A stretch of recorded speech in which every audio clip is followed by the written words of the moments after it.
Welcome to today's talk session. My name is Deidre Moss, and I'm the host of Can We Talk? I'm an educator, motivator, and a talk connoisseur. As part of our effort as an all-inclusive platform, Can We Talk? We'll do our part to educate and inform about things occurring in our community. Today, we continue our series on highlighting women within our community. We call it Willful Women Wednesdays. And we use this term willful to describe women who are intentional about their work and initiatives. So today we welcome artist Abby Smith, a Bahamian artist and teacher. All right.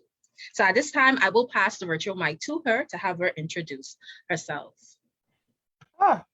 Good day, good evening, Facebook family, and all those who are watching us live. My name is Abby Smith. I'm an art teacher at Aquinas College, also a full-time visual artist. I've been creating work for about 15 or 20 years now in various capacities. And I'm here grateful to be, this invited guest on this show. It's an honor to be able to speak about myself and my work and, be an inspiration to other women out there who may be in the same field or wanting to consider the same field and wanting a voice and wanting a platform to, really express that and share that. So, yeah.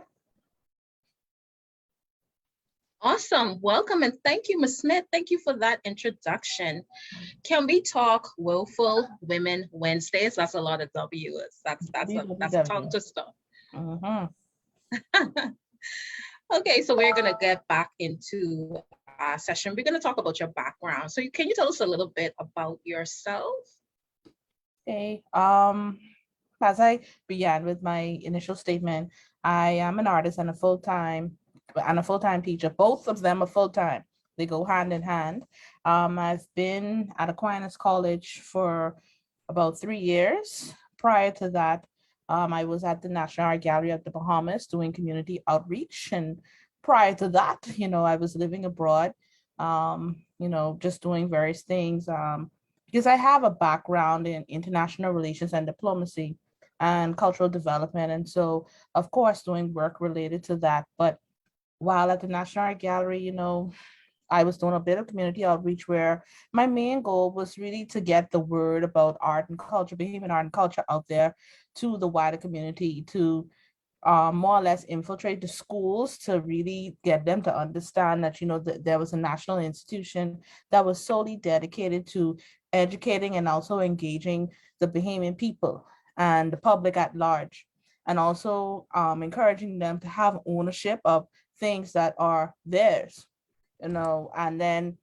within that work, my love of community, my love of children, my love of teaching art and using art as a vehicle of expression grew. And I found a greater fulfillment going into the school system because, of course, you can't be about wanting to educate persons unless, you actually put yourself in a position to do it and to do it intentionally. And so then I entered into the classroom, and it has been a rewarding experience thus far, one that I wouldn't trade for anything in the world, and one where I'm able to use the gift that God has given me to really empower others and also inspire them to be better versions of themselves while using that art like as a way of expression and a way of understanding, a way of comfort, and a way of using it as a language to talk to persons when they cannot actually verbally speak to another person, but visually having what they want to say or what they feel be communicated to another person or to a greater audience. So. Thank you. And I like that you said that takes on a role where you want to promote artistry and things that are kind of native to us. As it pertains to culture, promoting art culture. So that's very important. And I want to thank you for sharing that. And that ties into your role as an artist. Can you tell us just a little bit about your work and your role as an artist?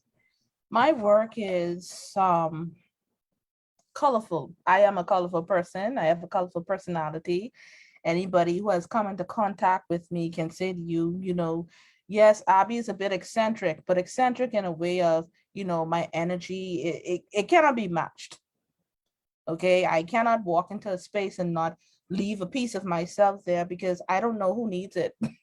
Certainly I have to be my biggest support. I have to be my biggest inspiration. I have to be my hype person. And so there may be somebody who doesn't actually have that or doesn't have enough of that. And so I bring myself to the forefront and be like, okay, I'm gonna have this energy, you can have this energy. And so that's the type of person that I am. And that's communicated in my artwork because I love color. My work is very vibrant.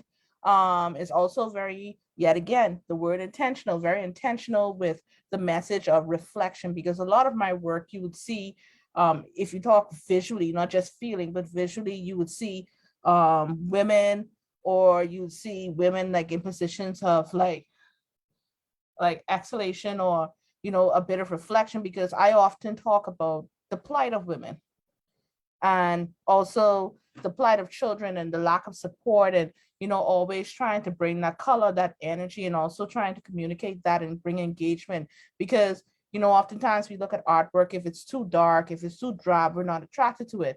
But when it's bright and colorful, we're able to digest it a bit more.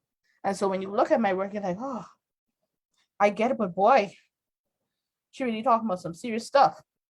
And then of course, I'm a muralist. My heart lies in painting. I love painting. I eat, sleep, drink painting. I love the feeling of the brush. I love the feeling of the surface. I like the texture of the paint. I love the way it smells. I love the way it feels. I love the way it looks. And I love to create new colors. And yet again, the colors again. And always wanting to have a message, always wanting to leave a piece of myself whenever I create. You would go around Nassau and you would see some murals on the wall and you'd be like, oh, I didn't know that, she had something to do with it. Or you would go somewhere on some of the islands and you'd be like, oh, I didn't know she had something to do with it. And then when you look at the body of work, and then you'd be like, yeah, I see. There's a touch of her. Yeah, I see it now. You know, as an artist, I really want to bring a joy, but also use that joy to bring a message. And so you see a lot of, like I said, a lot of myself, my identity, my culture, my understanding, my communication, my intentionality, and my overall love for expressing myself through my work. Awesome. Thank you for sharing. You talk about inspiration. You talk about being your own inspiration. Does that tie into like being your own cheerleader and your own hype person? Yes, it does. A lot of times, as artists, we wear our feelings. We wear our feelings a whole lot. We feel, we see, and experience the world very much differently from a person who is not an artist, one who does not see the value in arts, or one who doesn't. They appreciate it, but not on the scale that one who is an artist has the make of the artist, like the make of the artwork.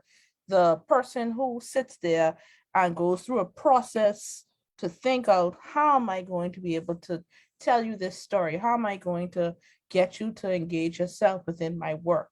And sometimes we have to perk ourselves up, or we have to give ourselves a pep talk to say, even if they don't get the message, I feel I was able to communicate it. And we go through dark points in our lives, and everybody has a dark point, things that they don't speak of, but things they've risen above, things they've come out of, and use that as motivation to create more. And for me, I had, when I was growing up, of course, being a female and also being one that wanted to be an artist, I often encountered artists won't make any money. Art won't take you anywhere. Art won't bring the happiness. Money brings the happiness. But for me, if I didn't have art, if I didn't have that way of expressing myself, that way of having a comfort, I would not be where I am now. And so I use that as my motivation. I use that as a way to hype myself up, because I know what it is nowadays. I shouldn't say nowadays. I know what it is, like, especially when you deal with young people, having something like art, or someone who loves art the way that I do, and really passing that on to them, and really using that as, okay, she uses this, maybe this is another way. It's another avenue, um not just for personal growth, but for professional growth. If I can make it, you can make it. And if he or she can make it, another person can make it. So it's a matter of paying it forward where it counts the most. And like I said, being in a dark place, using that as the inspiration and the hype, I know that, being who I wanted and needed when I was younger, and seeing that another artist or an art teacher inspired me to be who I am today, I could be that to somebody else. Awesome, awesome. And I wanted to touch back on inspiration. As you would have said, you would have been your own inspiration. And I wanted to ask you what inspires you as it relates to your art and your pieces. Is there anything in particular that inspires you? I'm inspired by untold stories. I'm inspired by the things that we don't talk about. I'm inspired by strong women. I grew up in an environment where I was raised by a village of women. There wasn't a set male figure for me to look up to, but I didn't miss it because I had that village. And every time I create, I think about, not about just making them proud, but thinking about what they instilled in me to be able to feel confident in what it is that I do and who it is that I impact. And I was often raised on this saying, don't let them just see you, let them hear you. Whatever it is you do, let them hear you. Don't ever allow anybody to silence you. Don't ever allow anybody to tell you that your voice isn't important. You know, speak with conviction. Be who you are. Always believe in yourself. And I carried that with me, and and I owe a lot of that to my mother and my grandmother and her siblings, mainly the female siblings, because without them, I wouldn't have most of the things that I have, and I wouldn't be where I am today. And so that is a true inspiration to my work. That is a true inspiration to my work ethic, and that is a true inspiration to how I interact and communicate with others, because I want to be in a position where I know that me speaking with conviction causes you to say, I need to think about what it is that I'm doing with my life. Am I shying away from things, or am I facing it head on? Am I standing alone, or am I standing with a group of people? And are those group of people on the same wavelength as me to want to fight the way that I want to fight, want to speak the way that I want to speak?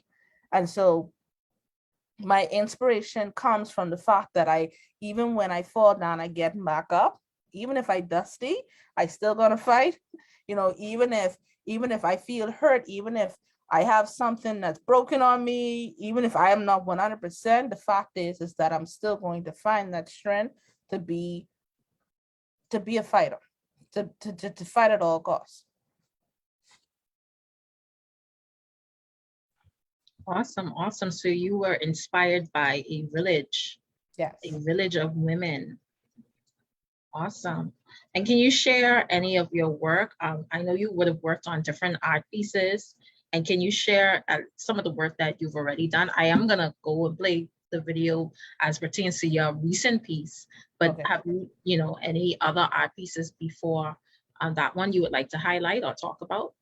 Well, if you're traveling down New Providence Highway, as they call it, but as us Bahamians, we like to give markers. If you're passing Digiprint and you're heading towards Sanders Beach, the long mural that you see along the back wall of the Stapleton School, I would have done that mural.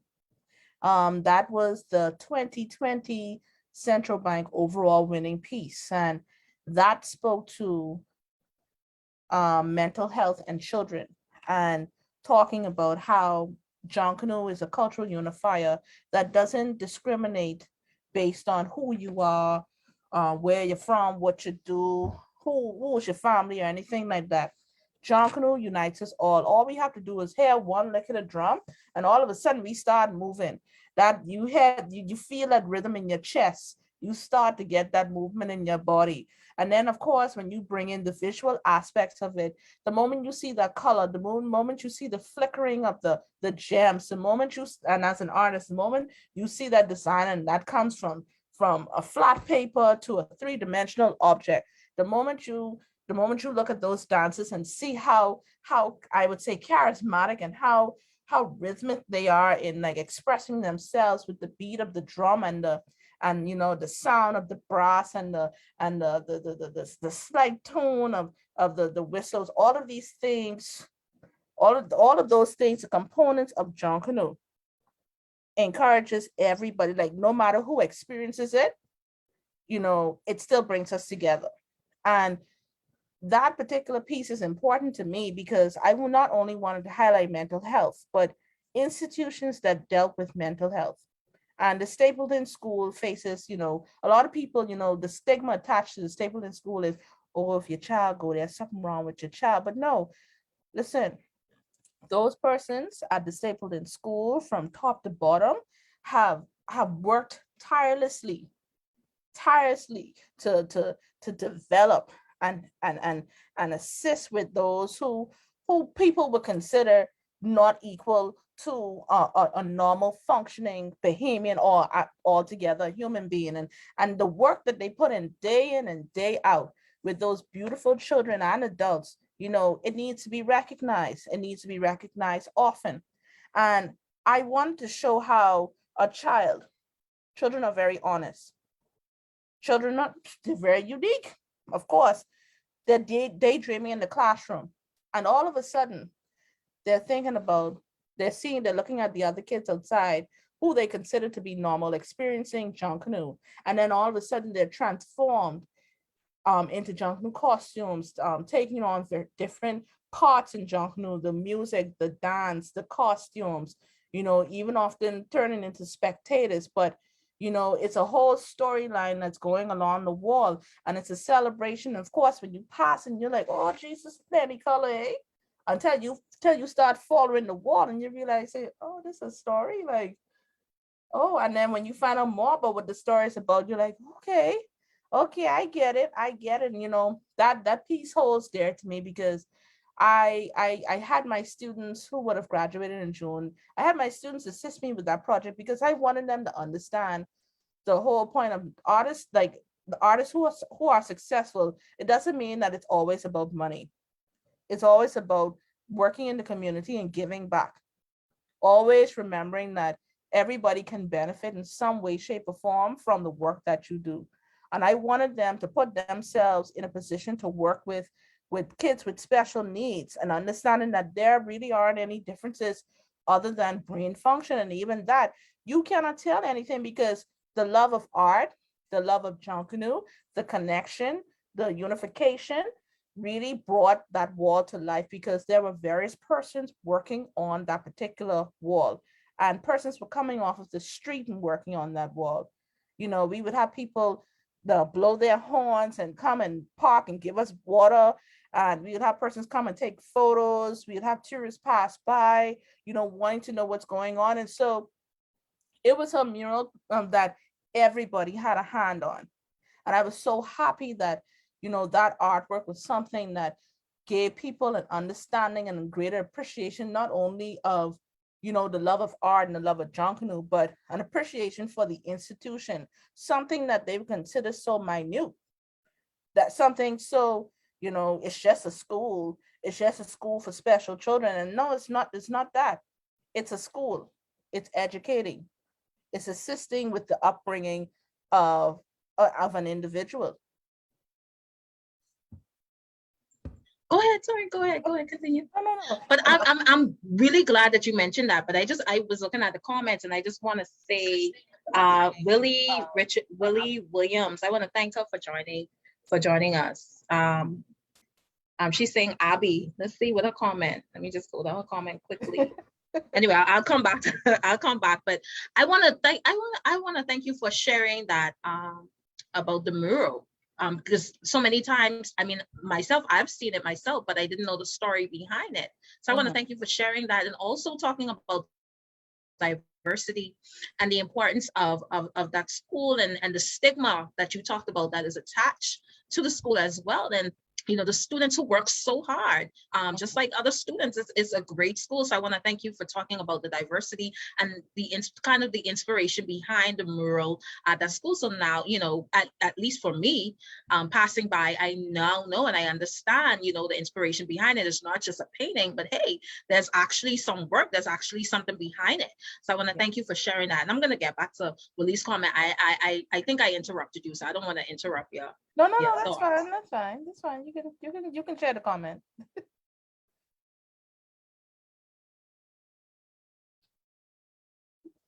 Yeah, so Willie is talking about celebrating diversity. So I want to thank you for sharing that. I learned something today. I learned something new today. Thank you so much. That's so important. That is an excellent point that you made about that mural.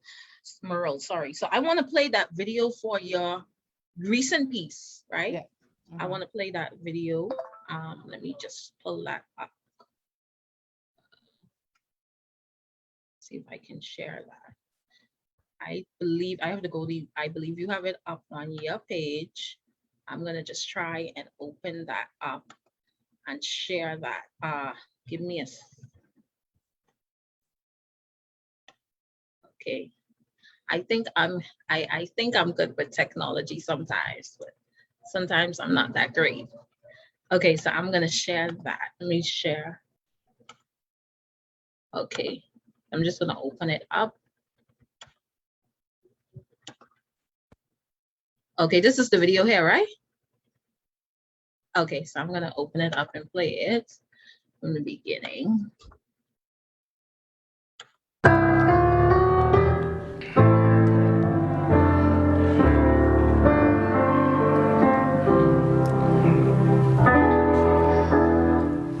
Mr. Speaker and members of the Honorable House of Assembly, today, Invincible Womanhood, Mother of Men, Ruler of the world, raises her noble head and approaches the courts of justice with a clarion call for equal rights for all Bahamian women. We wish to go on record in protesting to the House that a great injustice has been done to the people's cause and that this rash, irresponsible deed can only be vindicated by a noble act on the part of the Assembly. To be deceived is regarded by women as one of the greatest crimes against their faithful trust, since faithfulness is the basic principle upon which we build our homes, rear our children, and build our nation. We women have accepted and paid all the taxes which are imposed upon us by a government in which we now have no representation. Since we are powerless to limit these taxes, we are forced to bring charges of tyranny and despotism against this, our government, if it further denies us our rights to choose those who must rule over us and share in the making of our laws. We do not wish to be regarded as rebellious, but we would point out to you that to cling sullenly and timidly to ancient, outmoded ways of government is not in the best interest of our country.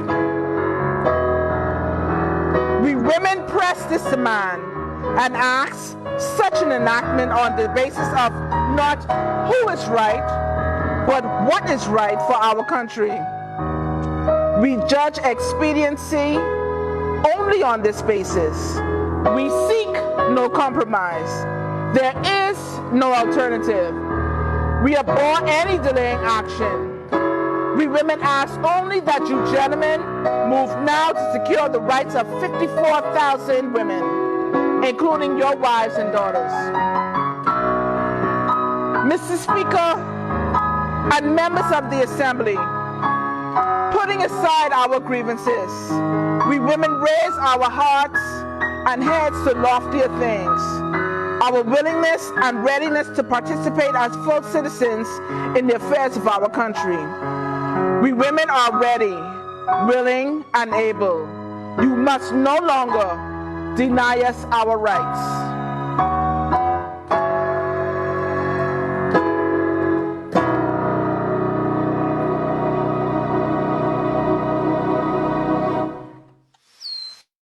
All right. So I want you to talk about that piece. What does that piece mean to you, and why did you saw it necessary to create that piece?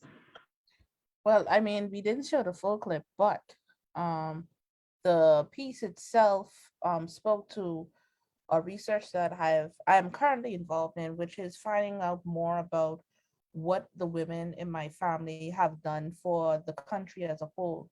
I grew up listening to stories about the women's suffrage movement and also about the formation of different societies in the Bahamas, specifically Nassau, and also learning more about what other family members had contributed to education, to religion, to law enforcement, all of these things that we would have only found out if it had not been for the stories, but we would have only found out in the obituaries because they the information wasn't found anywhere else, and it became like a bittersweet moment. You're proud in one vein, but you're upset in the other because the reason why you didn't hear these things or didn't see these things and can't read and learn about these things is because of the fact that at the base of everything is that they were women, and the only legacy that they have left behind is an obituary, a piece of paper that will wither over time, a piece of paper that at the end of the day holds no weight because it's an obituary. It's not a history book. It's not been written down in history. It's not been documented in a way that persons can learn about who these individuals were. And it was upsetting because I'm like, we celebrate some of these women, but even in celebrating these women, you're still not telling their story. And the anger came out of me because I was like, will I suffer the same fate? Will my fellow female friends suffer the same fate? Will my niece, who is the next generation, suffer the same fate? What will happen to us when you keep ignoring us? What will happen to us when you decide that our story isn't good enough to be read aloud, isn't good enough to be documented, isn't good enough to change the societal landscape that we currently have here in the Bahamas? So is our gender going to just disappear by mindset, not in its physical appearance, but in mindset because you don't value us? What is the use of being a woman and trying to further yourself and trying to be a contributing member of society if you're not going to acknowledge us? you know when will we be enough? Are we enough? And who's to say what enough is? Who has set the parameters? Who is in charge of telling me whether I can and cannot do anything? And my thing is, you cannot tell me that I can and cannot do anything because you're not me. You have no power over me. But somehow our laws dictate that I can't be certain things or do certain things or can't have access to certain things. And so it's like, not only are these obituaries a form of imprisonment, but it's also a form of neglect. Because when you neglect certain parts of the population, you will see the adverse effects of that later down the line. You will see that the society cannot function without the actual input and work of the persons that you're marginalizing. And so when I'm going through this research and I'm seeing how women have been treated, and of course having this feeling of, oh my God, I'm going to suffer the same fate, I become angry because I want to know why. And if you can't answer why, how we get here. you know. And so it's a series of questioning, not only of self, but for just in general. How do we get here? How do we get out of here? How do we make a change? How do we make their stories a reality? We make their contributions to society concrete? How do we solidify what it is that they've done? Because now, of course, you're gonna have to do everything in retrospect. You're gonna have to be like, okay, I know that they did this. We didn't honor them then, but we can honor them now. How will we get there? What do we need? How do we equip ourselves? And so my inspiration for that was, you know, I'm telling you the story of this mirror. This mirror has been in my family from the 1940s. This mirror sat in my family's homestead in the Fort Fincastle community. And the Fort Fincastle community birthed many persons who contributed greatly to this Bahamian country, to this country, to the world. You know, a lot of people don't think about that. A lot of people came out of the Fort Fincastle community, but we wouldn't know that. You wouldn't know that because it died with the obituaries. Their stories died with the obituaries. And so that mirror told the story of the many women that went to that home, frequented that neighborhood, and they looked in that mirror. And if you were raised in that household, that in itself was passed down because, of course, persons who looked in that mirror had a mission. The mission was to be someone. And as women, if you think about the mirror in its practicality, you're looking at it and you're looking at yourself and you're trying to fix yourself to go out, to be someone, to be pretty, to look good, to appear well, to look affluent. But you go outside these doors and you only look good, but you're not supposed to speak. And when you do speak, you're supposed to speak softly. And so that the entire mirror, the entire concept of reflection, the entire concept of the narrative of women being marginalized, you know, was really the driving force behind that piece. It was something that I felt that needed to be said. Something I felt that needed to be heard, because you can say many things and people, they're going to hear you, but they're not going to listen to you. And it was one of those things that it made you listen. It made you reflect. It actually poked at your emotions, because it was like, mother said, this me too. This me. As a woman, this is me. As a man, you should feel ashamed. You know, because we're like, oh, I need you to look pretty, but I don't need you to do anything else. And so, yeah, that's really the inspiration behind it. I mean, you raised some very important points. It's very deep and it's a very hearty discussion. And sometimes I feel like maybe as a society, are we really ready to have these conversations? We live very much so, I would want to say, in a very patriarchal society, in that, you know, sometimes women are not so much really given an opportunity to really lead. Yes, you're there. We see you, you're here, but are you really given an opportunity to really come to the forefront? And that's why it's so important to talk about these issues. It's so important to address these issues within our community. And I saw someone made a very interesting point, made a very important point. They said that you can tell much about the society by the way they treat their women and their children. And I think that's very, very important. And you talk about how you were inspired by the efforts of the women's suffrage movement. I learned a little bit about it in school. You learned about Doris Johnson, and you learn about those persons, maybe Walker. Yeah, we learned about them. But really, like you said, really, can we really get to the root, really what, you know, their contributions, and really, you know, honoring them, as you would have talked about, you know, them being your inspiration. And so you made some very good points. And I was looking at the comments. I want to thank Miss Pitta. Hi, Miss Pitta. Welcome. Miss Pitta is watching from Jamaica. Thank you, Miss Pitta, for listening in. I want to also thank William. I hope I'm not butchering her name. I want to thank her for watching, and she's saying that we need to raise awareness. We need to raise awareness of women issues. So I want to thank you, you know, for highlighting those issues in this piece. And I'm wondering, are we ready to have the conversation? And you said, you know, sometimes we have to look inward, Are we our own enemies sometimes? Because we have the right to vote. We have the power to put people in place to represent us. Are we voting for those women? I mean, we do have representatives who have been put forward, who have been presented, and coming to power now. We're seeing more women come forward, but sometimes, should we look inward? I feel like a lot of times as women, like you say, we can be our own enemies because it feels like we're being conditioned to compete against one another rather than support.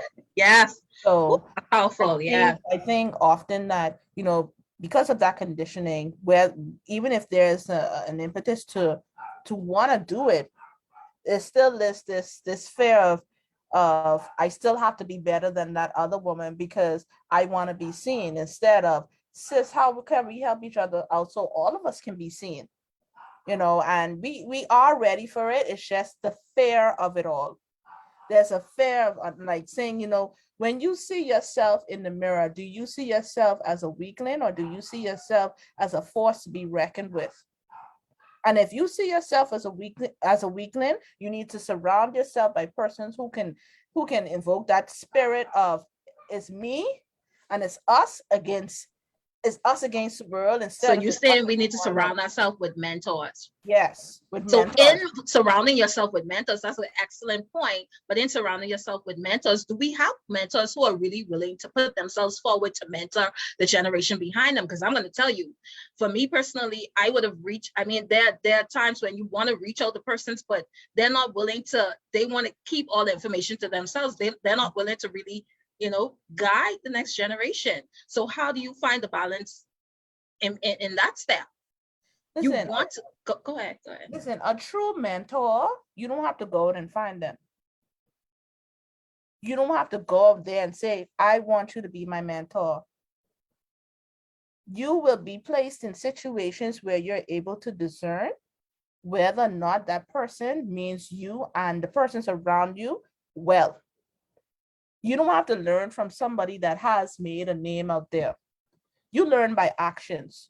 You learn by what you see. You don't just learn by what you hear. You learn by what you see. Because I can tell you off the bat, I can say to you, hey, I want to make a change in the world, but I can sit down and do nothing. But the person that's actually out there doing something and not saying much, if it's the will of God, that person will come into your space, come into your atmosphere. We people often think about, okay, I see this lady on TV. How can I connect with her? Because I want to learn more from her. You put yourself in a position, you say to yourself, what can I do? What can I, Abby, what can I do? Abby, what could you do to make things better, to bring yourself to a position? You have to be open to learning. You have to be open to new experiences. You need to be open to people. People come to you. You can go to them, but the right people come to you, and they come to you in the time that they're supposed to. You interact. You may find that a friend of yours or a family member of yours may place you in a position of being a mentee without even actually realizing it. You can be learning the ways of life in a positive way from a family member, but not even think by the slightest that person is actually helping you grow and mature in a way that you're able to contribute in a manner that's becoming of you, a woman, like where you want to be. We have these stepping stones. We have these seasons of people. The everyday person is a mentor. You learn from all the people around you. You are the sum of the 5 people you're around the most. Okay. Once your season with those 5 people are done, then you are in a position of getting another grouping of people who you learn from. Your mentorship comes in the circle that you're within. It's not just going out there, but like I say, putting yourself in a position of learning, of being able to say, you know what, I want to be a better individual. I see this young lady out here doing this. What do I do? What do I do to make myself a better person? Because you can't worry about what that person is doing all the time. You need to figure out how you can better yourself to be like, but not the same or the replica, because we're not supposed to be like one another. We're supposed to be our own people, our own selves. We're supposed to be, that person that, I know her. There's no one like her. Because if somebody said, you remind me of, I get upset sometimes because I'm trying to figure out, who do I remind you of? I remind you of Abby. There's nobody, there's nobody out there like Abby. I can tell you that right now. I can tell you that right now. There's nobody out there like Abby.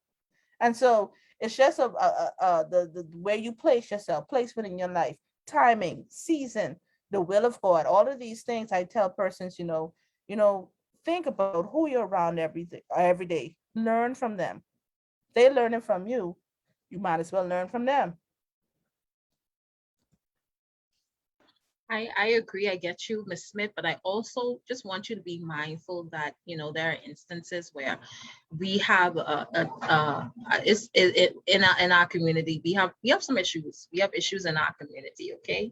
And there's issues where you have the older generation, some of them, not all of them, because some are willing to, some of them are willing to share, they're willing to help extend the hand to those behind them. But you do have some of those with women who may be struggling, young girls trying to find their way. You have persons who would, they're quick to be more of judgmental rather than say, come here, let me show you something, let me teach you something, let me give you something worthwhile that that you can take with you, that can maybe help turn your life around and maybe help change some situations for you. You do have persons who would rather be on the judgment side rather than on the bettering side. That is where I see it, and that is an issue in our community. But I hear what you're saying. Sometimes it does require you to take yourself out of an environment and put yourself in an environment where you can grow too. So we do have a part to play in that process as well. I want to thank you for sharing that and talking about the importance of that piece, because that took us into an important talk about women and our role in our society, in our community. Are we really being recognized? Are we really being honored? And if not, how can we improve? How can we turn things around? How can we change it? Because we know that women are making significant contributions. Our communities are built sometimes off of the backs of women. So we want to honor those women and men too. We want to honor those women and men. Okay, so that takes me into our next point of willful women. And how would you define yourself as a willful woman? And based on your latest piece, how do you think willful women should take their place in the community and our society overall, in general?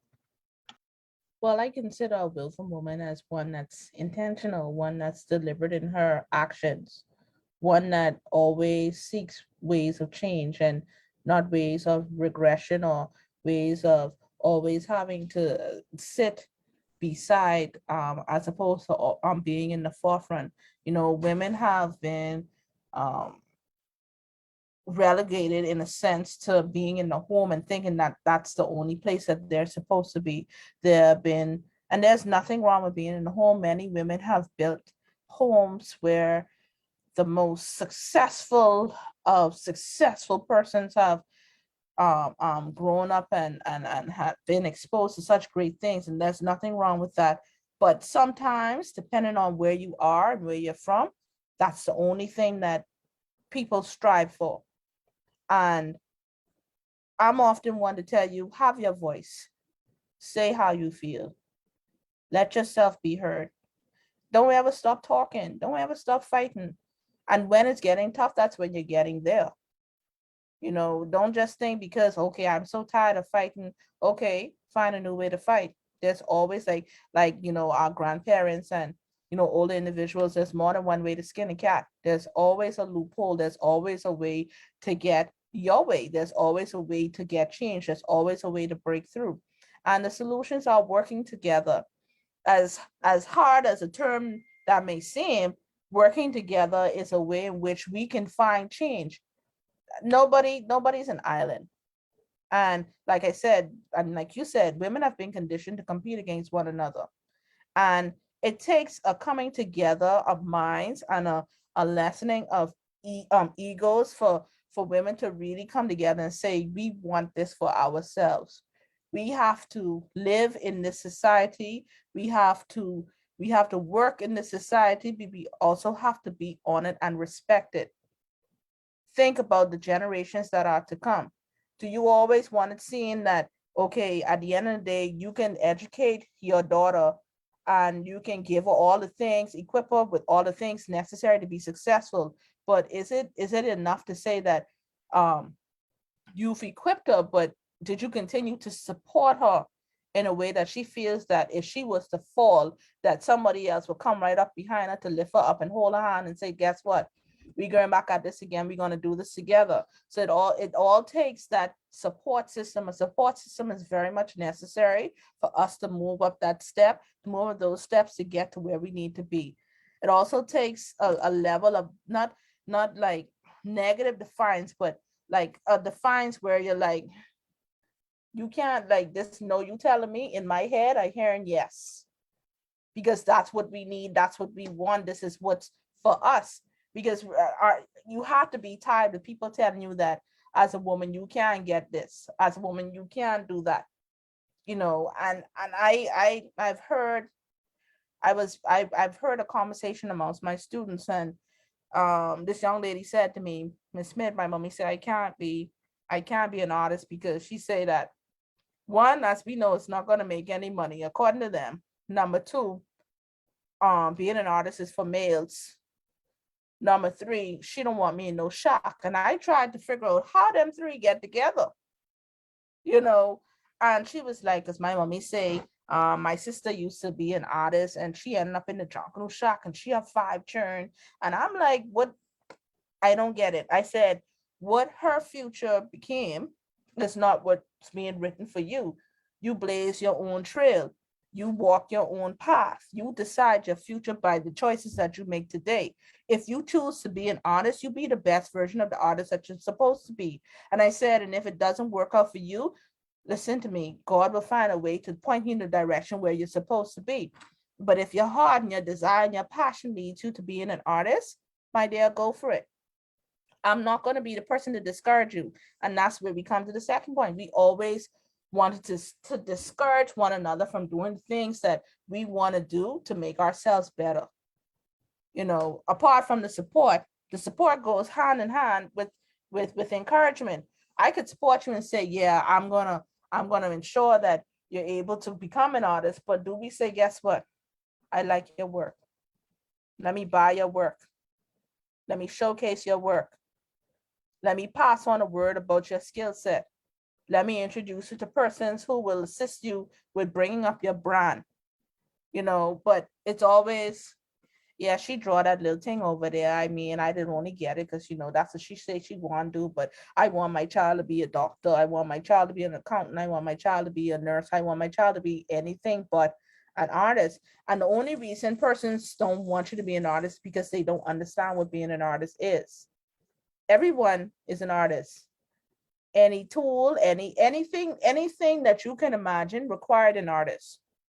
From the makeup we wear, to the hair we wear, to the clothes we wear, the shoes we wear, the beds we lay on, the linens, everything. We think about the walls, we think everything required an artist. It's just a different name for them. And like I said, it's support and encouragement. That is how we begin to get where we need to be as women, to get the recognition that we need. Okay, and there are many men out there who are in support of women and women's rights, of course, but they too, men, or the struggle women have to go through in order to maintain womanhood. And so, excuse me, it still goes back on us to be better women, not only for ourselves, but for other women, for them to see examples that women can succeed. We have to be, we have to be intentional role models in a way that we can show that we have flaws, but we also have positive things about us that shows growth, development, maturation, that shows that we can make it somewhere and that another woman was behind her, helping her to get to where she needed to be.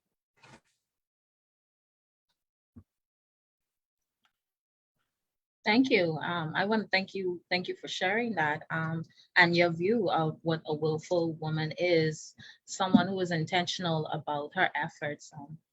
And that's very important, and also sharing you know, some of the challenges that women face in terms of putting themselves forward in different careers, you know, that there's different challenges and different stigmas attached. And so I want to thank you for sharing your advice that you would have given to a young lady in terms of, you know, guiding her or giving her advice into her career aspirations. So I want to thank you for sharing that.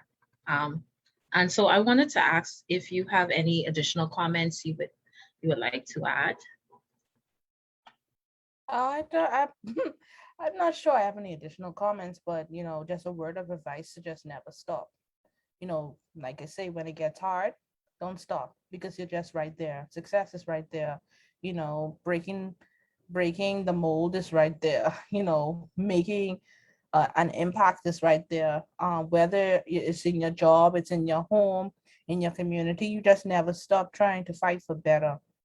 You know, and you know, just always be your true self, always be authentic to you, always be authentic to your dreams, to your fight, to your with your messages, you know, with who you surround yourself with. Always be true to that. Always be true to yourself, true to your truth. As I tell my people, I tell my students, always be true to your truth.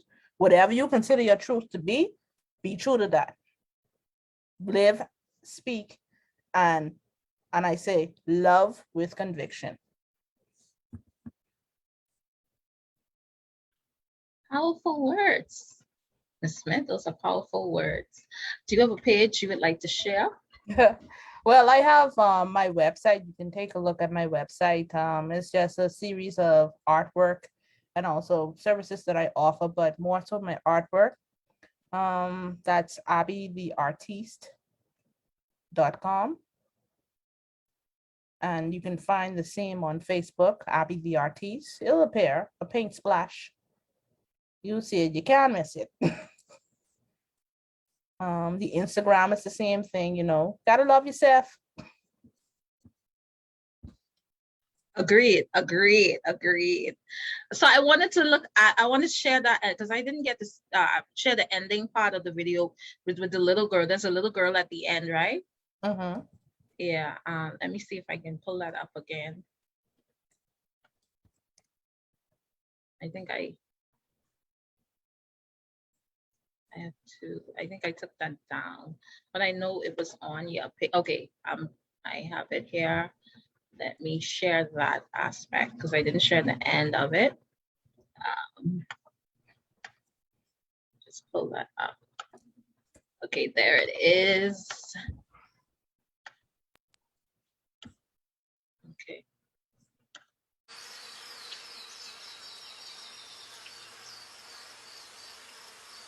I pledge my allegiance to the flag of the Commonwealth of the Bahamas.